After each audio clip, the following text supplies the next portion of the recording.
2013ರಲ್ಲಿ ನಮ್ಮ ಕುಲಗುರುಗಳಾದಂಥ ನಮ್ಮ ಒಕ್ಕಲಿಗರ ಸ್ವಾಮೀಜಿಯಾದಂಥ ಶ್ರೀ ಶ್ರೀ ಶ್ರೀ ಬಾಲಗಂಗಾಧರನಾಥ ಸ್ವಾಮೀಜಿಯವರು ಇಹಲೋಕ ತ್ಯಜಿಸಿದಂಥ ಸಂದರ್ಭದಲ್ಲಿ ಅವರ ದರ್ಶನ ಪಡಿಬೇಕು ಅಂತೇಳಿ ನಾನು BGS ಹಾಸ್ಪಿಟ್ಲಿಗೆ ಹೋಗಿದ್ದೆ.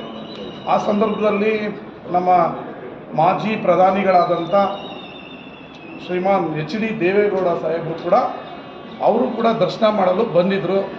ನಾವೆಲ್ಲ ಸ್ವಾಮೀಜಿಗಳ ದರ್ಶನ ಮಾಡಿ 6ನೇ ಫ್ಲೋರಲ್ಲಿ ನಿಂತಿದ್ದಂಥ ದೇವೇಗೌಡಾಜಿ ನಾವು ನಿಂತಿದ್ದಂಥ ಸಂದರ್ಭದಲ್ಲಿ ಮಾನ್ಯ ಅಶೋಕ್ ಖೇಣಿಯವರು ಅಲ್ಲಿ ಬಂದಂಥ ಸಂದರ್ಭದಲ್ಲಿ ಅಲ್ಲಿ ಬೇರೆಯವ್ರಿಗೂ ಅವ್ರಿಗೂ ಯಾವುದೋ ಒಂದು ವಿಚಾರಕ್ಕೆ ದೇವೇಗೌಡರನ್ನ ಬೈದರು ಅನ್ನೋ ಒಂದು ವಿಚಾರಕ್ಕೆ ಬೇರೆಯವ್ರಿಗೂ ಅವ್ರಿಗೂ ಅಲ್ಲೊಂದು ಘರ್ಷಣೆ ಆಯಿತು.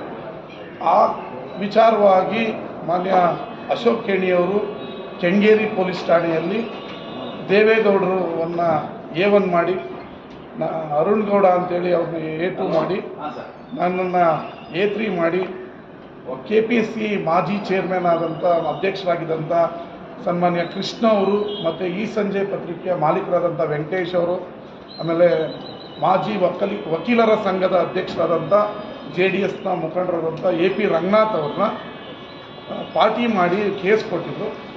ಆ ಕೇಸಲ್ಲಿ ಇವತ್ತು ನಾನು MLA ಆದ ನಂತರ ನನ್ನ ಕೇಸು ಜನಪ್ರತಿನಿಧಿ ಕೋರ್ಟ್ಗೆ ವರ್ಗಾವಣೆ ಆಗುತ್ತೆ. ಇವತ್ತು ಜನಪ್ರತಿನಿಧಿಗಳ ಕೋರ್ಟ್ನಲ್ಲಿ ನನ್ನ ವಿಚಾರಣೆ ಇತ್ತು, ನಾನು ಹಾಜರಾಗಿದ್ದೆ. ಅದು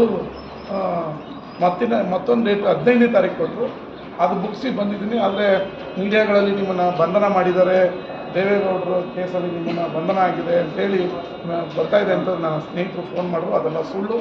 ಕೋರ್ಟಲ್ಲಿ ಡೇಟ್ ಇತ್ತು, ಹಾಜರಾಗಿದ್ದೆ, ಕೋರ್ಟ್ ಮುಗಿಸ್ಕೊಂಡು ಬಂದಿದ್ದೀನಿ. ವಶಕ್ಕೆ ತೊಗೊಂಡಿದ್ದಾರೆ ಅಂತ ಹೇಳಿದ್ರು. ಅದೆಲ್ಲ ಸುಳ್ಳು. ನಾನು ಆ ಕೋರ್ಟ್ನ ಮುಗಿಸ್ಕೊಂಡು ಬಂದಿದ್ದೆ. ಸಾಕ